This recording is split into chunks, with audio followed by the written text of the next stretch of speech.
Hello friends, my self Amit Rai अपने इस YouTube channel math science circle पर आप सभी दोस्तों का स्वागत करते हैं। फ्रेंड्स, आज हम लोग क्लास 12th फिजिक्स का first chapter electric charge and fields वैद्युत आवेश तथा क्षेत्र को समझेंगे और बोर्ड के पॉइंट ऑफ व्यू से इस पूरे चैप्टर फर्स्ट को 15 पॉइंट्स 15 बिंदुओं में इंक्लूड किया गया है और इन पॉइंट्स को हम लोग इस चैप्टर के अंदर समझने का प्रयास करेंगे। जैसे पॉइंट फर्स्ट है इंट्रोडक्शन, यानी इलेक्ट्रिक चार्ज एंड फील्ड का introduction. What is electric charge and fields, इसका बेसिक इंट्रोडक्शन। और सेकंड तो अपना वही पॉइंट्स ये जो चैप्टर नेम है electric charges. Third conductors and insulator. Fourth charging by induction. Fifth basic properties of electric charge. Six Coulomb's law and seventh force between multiple charges. Eighth electric field. Ninth electric field lines. Tenth electric flux and 11th electric dipole. 12th क्या है, dipole in a uniform external field. और 13 continuous charge distribution. 14 Gauss law and 15 application of Gauss law. इन्हीं 15 points को हम एक एक करके समझने का प्रयास करेंगे। बढ़ते हैं अपने फर्स्ट पॉइंट की ओर। अपना फर्स्ट पॉइंट है इंट्रोडक्शन।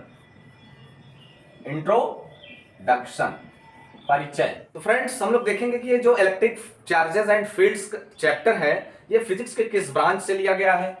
ये ब्रांच है अपनी इलेक्ट्रोमैग्नेटिज्म। इलेक्ट्रोमैग्नेटिज्म, वैद्युत चुंबकत्व।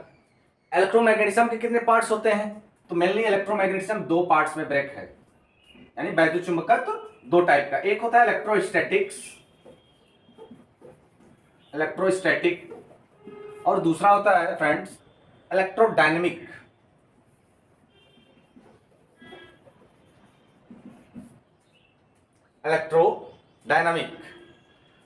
Electrostatic, it is a branch of physics in which deals with the charge at rest. Electro यानी charge, static it means at rest. तो हम लिख सकते हैं फ्रेंड्स चार्ज एट रेस्ट, यानी फिजिक्स की कोई एक ऐसी ब्रांच हो जिसके अंदर कैसी डील्स हो, चार्ज एट रेस्ट, चार्ज की बातें हो लेकिन वो चार्ज किस फॉर्म में हो, रेस्ट में हो। और electrodynamic, it is a branch of physics in which deals with the charge at motion. Electro यानी charge, dynamic it means motion. तो हम यहां नोट डाउन कर सकते हैं फ्रेंड्स चार्ज एट मोशन, यानी ये जो इलेक्ट्रोस्टैटिक है स्थिर वैद्युत की, उसमें जो चार्ज होगा वो एट रेस्ट होगा। और electrodynamic it means charge at motion.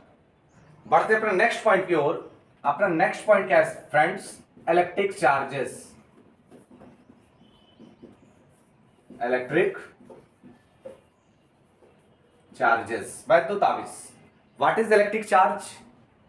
हम लोग 10th स्टैंडर्ड तक इलेक्ट्रिक चार्ज की डेफिनेशन ये देते आए हैं कि it is a property of the substance which is repel और attract to each other.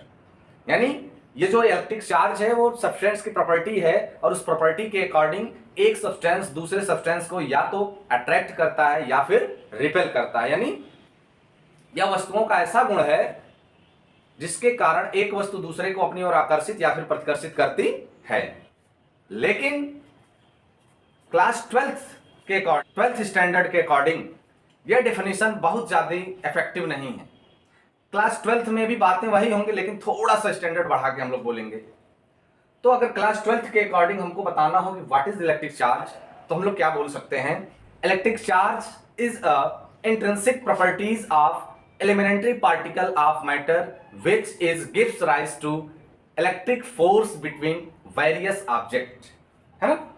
It is a intrinsic properties of the elementary particle of matter which is gives rise to electric force between various objects, यानी electric force लगेगा अलग अलग object यानी various objects के बीच में।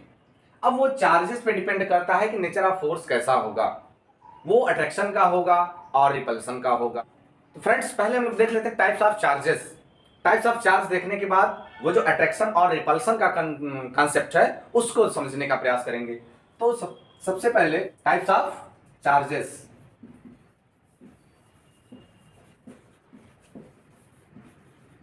Types of charges, there is mainly two types of charges, positive यानी plus और second negative. यानी माइनस। तो फ्रेंड्स अगर हमसे कोई पूछ ले what is positive charge, what is positive charge, कब कोई बॉडी पॉजिटिवली होती है, तो नॉर्मल कंडीशन में हम लोग जान रखे हैं कि कोई भी एटम हो, सब्सटेंस हो, उसके अंदर number of electron is equals to number of proton.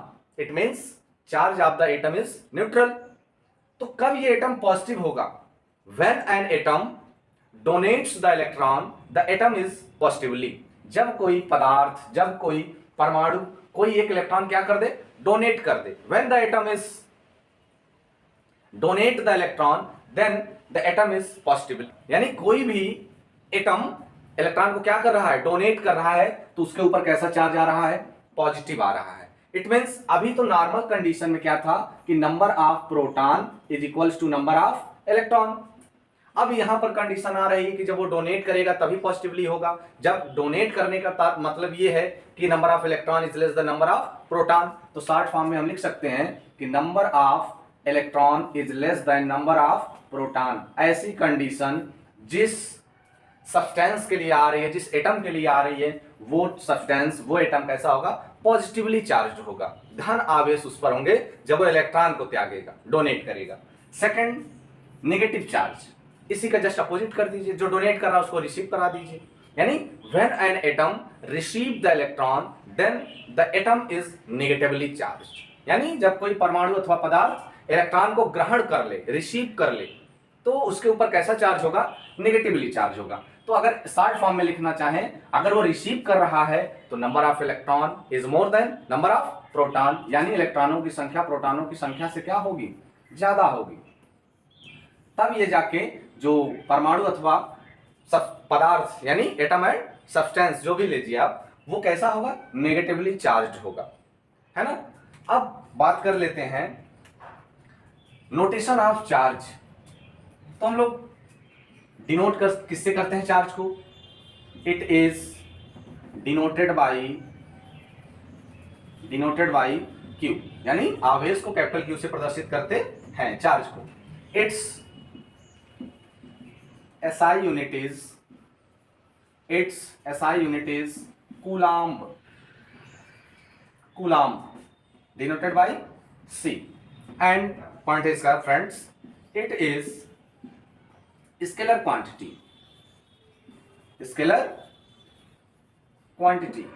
आप लोग जान रखे हैं कि what is scalar quantity?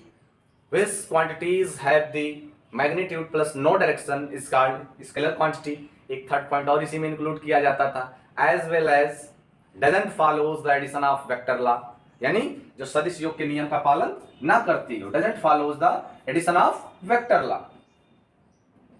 Fourth point, dimension of the charge.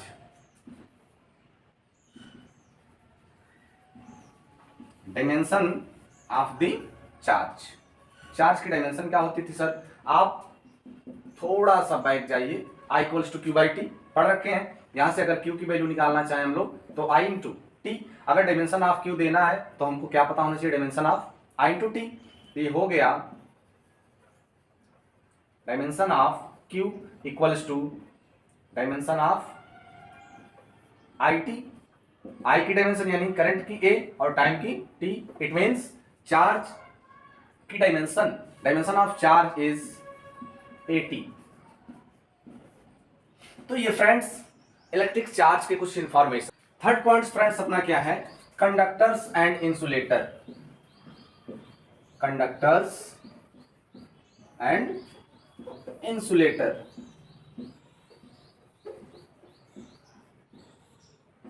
अब ये चीजें आप लोग जान रखे हैं। What is conductors? थोड़ा सा उस पर धूल आ चुकी है, डस्ट आ चुके हैं, उसको दूर करना, उसी को साफ कर देंगे हो जाएगा।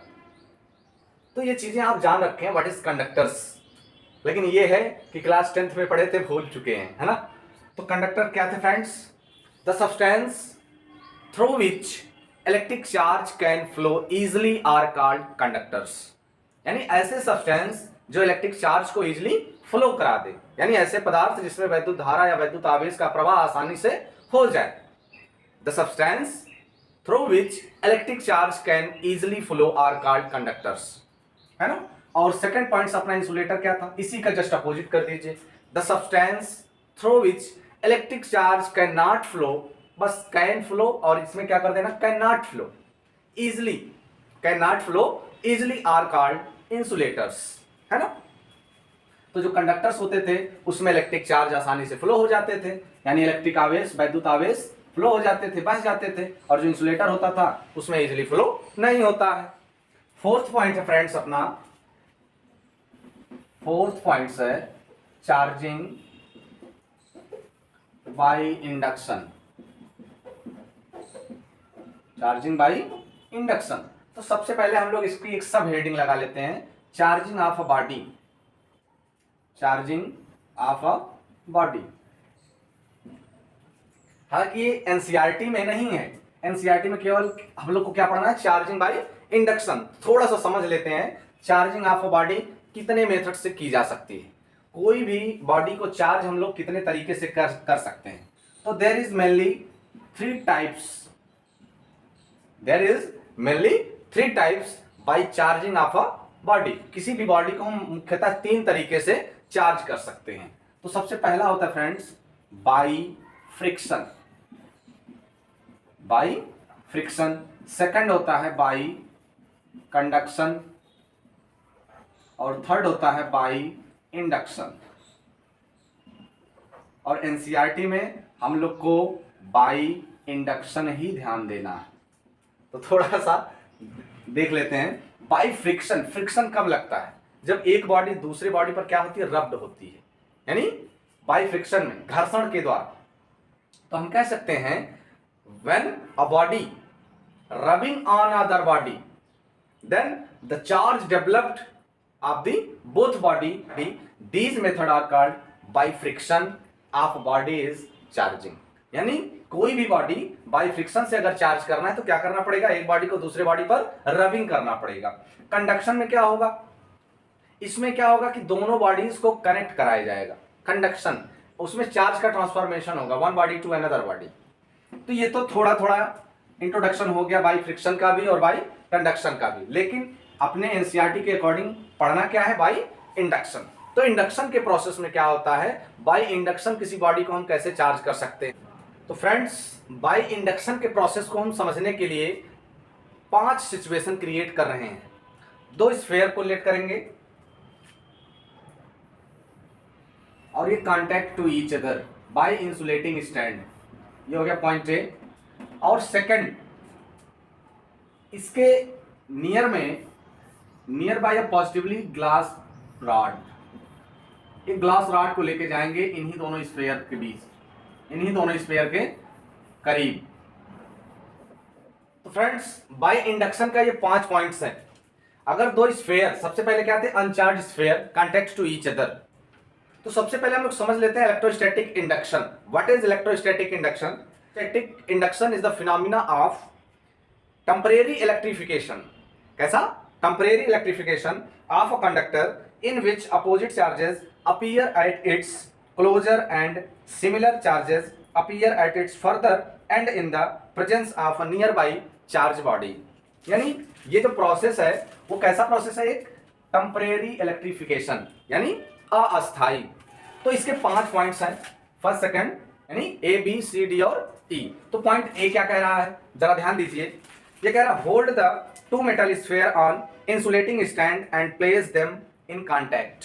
यानी ये 2 मेटल के स्फीयर हैं जो कि इंसुलेटिंग स्टैंड पे एक दूसरे से कांटेक्ट करके रख दिए गए हैं। सेकंड में एक पॉजिटिवली चार्ज ग्लास रॉड इसके पास लाया जा रहा है, यानी सेकंड पॉइंट कह रहा है bring a positively charge glass rod near the left sphere, यानी बाईं ओर वाला जो स्फीयर है उसके पास में एक glass rod, positively charge glass rod लेके जा रहे हैं। The free electron of the sphere get attract towards the glass rod, the left surface of the left sphere develop an excess of negative charge while the right side of the right sphere develop an excess the positively charge। अगर ये positively glass rod है तो ये left sphere के left side पर opposite charge develop करेगा। अगर ये पॉजिटिव है तो यहाँ कैसा चार्ज डेवलप होना चाहिए, नेगेटिव। और फिर अगर यहाँ नेगेटिव डेवलप हो गया तो राइट स्फीयर यानी इस वाले के राइट स्फीयर पर कैसा चार्ज डेवलप होगा, पॉजिटिव। इट मीन्स अगर यहाँ हम निगेटिव लाते थे यहाँ पॉजिटिव डेवलप होता। अब क्या कंडीशन है कि अगर हम पॉजिटिवली ग्लास रॉड लाए हैं तो इसका जस्ट अपोजिट चार्ज यहाँ डेवलप होना चाहिए, नेगेटिव। और अगर ये नेगेटिव हो तो इसका अपोजिट सेकंड स्फीयर पर डेवलप होगा। और थर्ड स्टेज क्या कहती है, यानी पॉइंट सी क्या डिनोट कर रहा है कि holding the glass rod near the left sphere separate the two sphere by a small distance, the two sphere now have opposite charges. यानी ये जो स्फीयर कांटेक्ट में थे उनको सेपरेट कर दिया गया है, यानी इनके बीच में सेपरेशन थोड़ा सा लाया गया, डिस्टेंस। ये जो sphere contact to each other थे, पॉइंट सी में क्या हो रहा है, इनके बीच में डिस्टेंस पैदा की गई, यानी इनको थोड़ा सा अलग करके पास ही में रखा गया, स्मॉल डिस्टेंस से सेपरेट कर दिया गया है। अब पॉइंट डी क्या कह रहा है, यहाँ तो ग्लास रॉड भी एब्सेंट दिख रही है, तो पॉइंट डी क्या कह रहा है, ध्यान दीजिए, रिमूव द ग्लास रॉड। यानी यहाँ से ग्लास रॉड जो हम charge positively charge glass rod यहाँ रखे थे उसको हमने क्या किया, रिमूव कर दिया। Remove the glass rod, the charge on the sphere get redistributed. यानी ये जो ग्लास रॉड थी उसको हम हटा लेंगे तो ये जो चार्ज थे वो रीडिस्ट्रीब्यूट होंगे, redistributed, their positive and negative charges face each other, the two sphere attract to each other. यानी ग्लास रॉड को अगर हमने रिमूव किया तो ये जो चार्ज डेवलप हुआ था वो रीडिस्ट्रीब्यूट होगा, और अपोजिट चार्जेस होने के कारण ये दोनों sphere attract to each other. अभी लेकिन इसमें सेपरेशन कैसा है, बहुत थोड़ा सा है, इनके बीच की डिस्टेंस कम है। अब पॉइंट ई क्या कर रहा है, इनको इनके बीच में सेपरेशन को बढ़ा दिया गया है ना, ये जो दोनों स्फीयर थे उनको दूर दूर रखा गया, तो दूर दूर रखें तो क्या कंडीशन आएगी, बस यही जो चार्ज फेसेस पे थे वो यूनिफॉर्मली डिस्ट्रीब्यूट हो जाएंगे। यानी when the two sphere are separated quite apart, the charge on them get uniformly distributed. यानी जो फेसेस पे थे वो पूरे सरफेस पे, स्फीयर के पूरे सरफेस पे डिस्ट्रीब्यूट हो जाएंगे यूनिफॉर्मली। तो फाइनली हम कह सकते हैं the two metal sphere get charge by process, in this process get charge by process are called charging by induction. यानी अगर ऐसा हम ऐसे करके किसी बॉडी को चार्ज कर रहे हैं तो वो प्रोसेस जो बोला जाएगा वो बोला जाएगा इंडक्शन। एक तो स्फीयर को लेके कर लिया। सेकंड हम एक एग्जांपल और लेते हैं, जैसे मान लीजिए कोई बॉडी है और वो निगेटिवली पॉजिटिवली इक्वली चार्ज है। अब हम किए क्या, बाय इंडक्शन इसको हम अर्थ के नियर बाय लेके गए, यानी कांटेक्ट कर दी अर्थ से। अब ये तो अर्थ हो गई और charge of earth is negative. अगर इसका चार्ज नेगेटिव है तो ये पॉजिटिव चार्ज को क्या करेगी, अट्रैक्ट करेगी, है ना। अब shape of the earth is very large, उसके कंपैरिजन में इसके लिए पॉजिटिव चार्ज को अट्रैक्ट करना नथिंग, बिल्कुल चंद मिनट का काम है, थोड़े समय में ही वो क्या कर लेगी, अट्रैक्ट कर लेगी। तो ये बॉडी कैसी हो जाएगी, चार्ज। जब पॉजिटिव सब चले, अर्थ अट्रैक्ट कर ली, तो बचा कौन, नेगेटिव चार्ज। इट मीन्स अगर देखिए इंडक्शन का मतलब होता है कि दो बॉडी को एक दूसरे के करीब लाना, और विदाउट कांटेक्ट चार्ज डेवलप करना। कंडक्शन में कांटेक्ट करते हैं लेकिन इंडक्शन में विदाउट कांटेक्ट। तो हम कह सकते हैं विथ कांटेक्ट, विदाउट कांटेक्ट। तो ये बॉडी कैसी चार्ज हो जाएगी, नेगेटिवली, और इसी प्रोसेस को हम क्या बोलेंगे, इंडक्शन। तो फ्रेंड्स अपना नेक्स्ट पॉइंट है basic properties of charges. Basic properties of charges. There is mainly 3 basic properties of charges, यानी 3 बेसिक इसके प्रॉपर्टीज हैं मेनली। कौन कौन से, additivity, second quantization,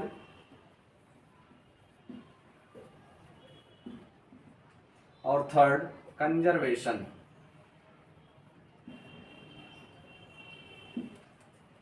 conservation.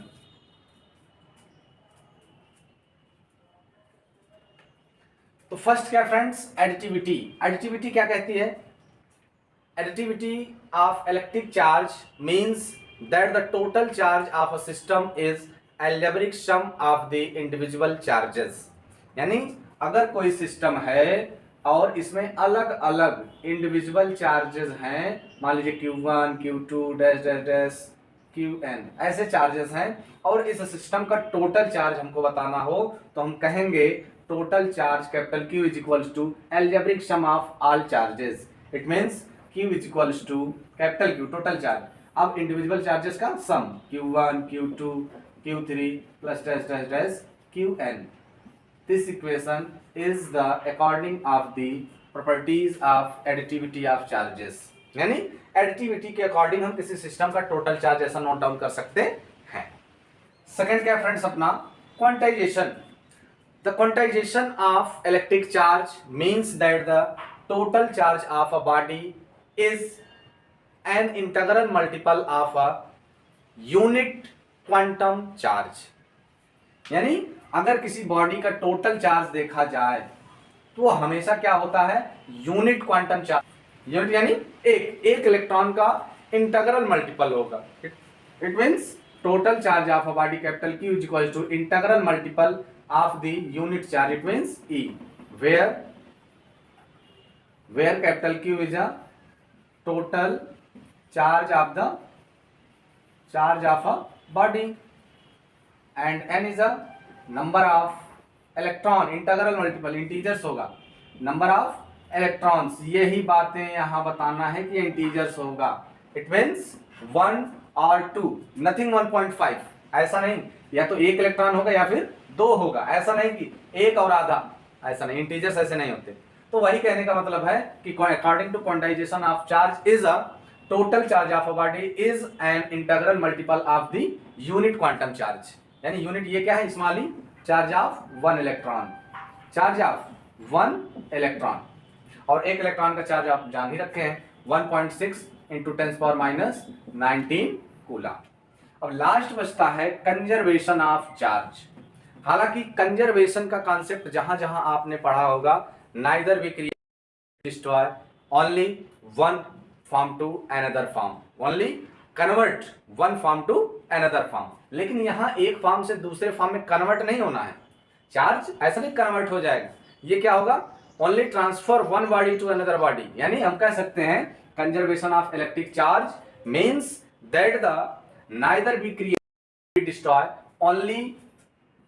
Only transferred one body to another body. यानी एक body से दूसरे बॉडी पे ट्रांसफर किया जा सकता है according to conservation of charge. It means charge of a loss of the charge of a first body and gained of the charge of the second body will be remains constant।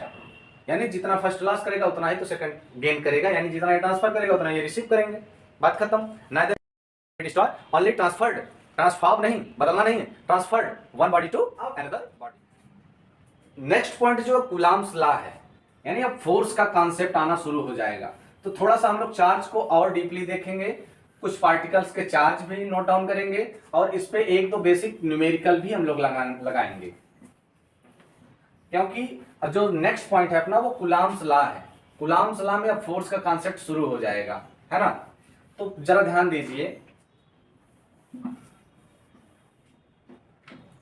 अगर हमसे कोई पूछ ले charge of electron, charge of electron, तो इसका nature कैसा होता है, negative. It means -1.6 into 10⁻19 Coulomb.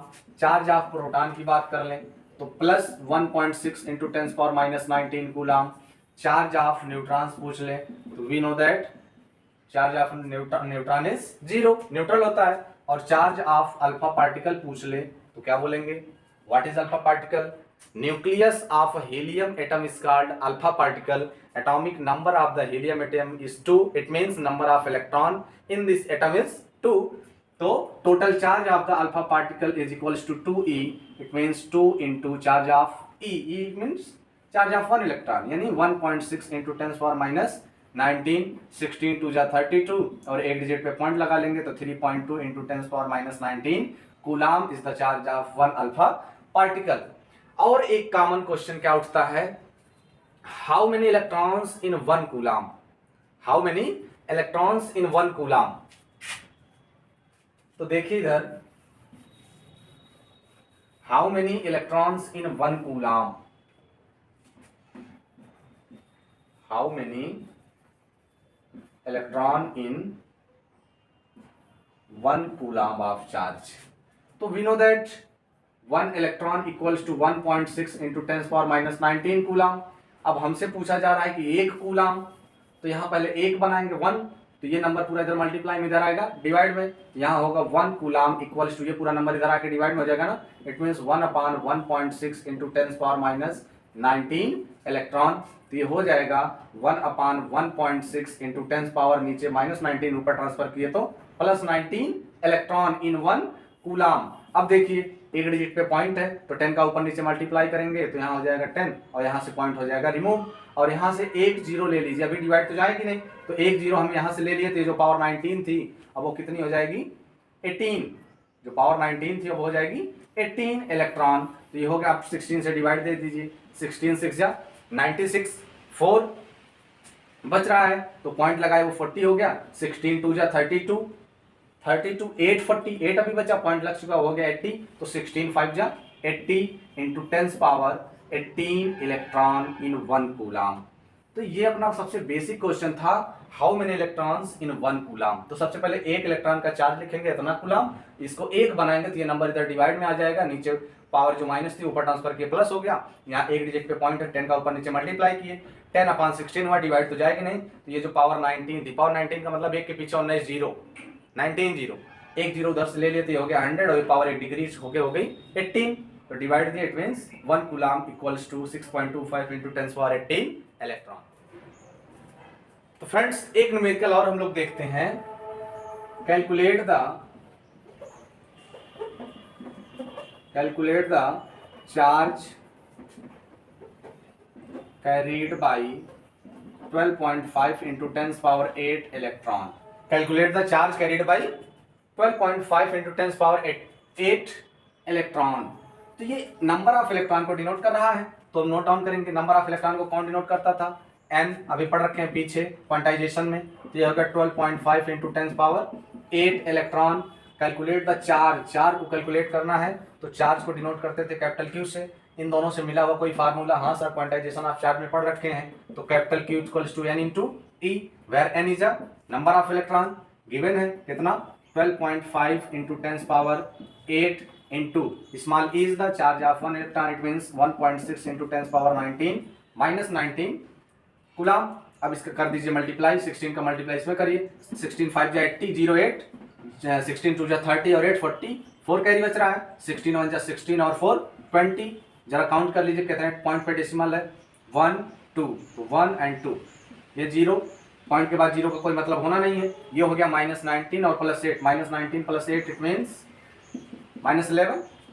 Rule क्या कहता है कि पॉइंट एक डिजिट के बाद लगना चाहिए, और जितने डिजिट पॉइंट लेफ्ट जाता है उतनी ही पावर प्लस साइड होती है, तो हम इसको लिख सकते हैं, एक डिजिट लेफ्ट लाए ना, तो ये जो पावर थी उसमें हम +1 ऐड कर लेंगे, तो ये हो जाएगा friends 2 into 10 power -11 + 1 it means -10। क्या कैलकुलेट किए हैं आप, चार्ज की SI unit coulomb, it means ये जो चार्ज इलेक्ट्रॉन कैरी कर रहे थे 12.5 इंटू 10⁸ इलेक्ट्रॉन, तो उससे टोटल चार्ज कितना अपना कैरीड होगा 2 इंटू 10⁻10 कूलाम।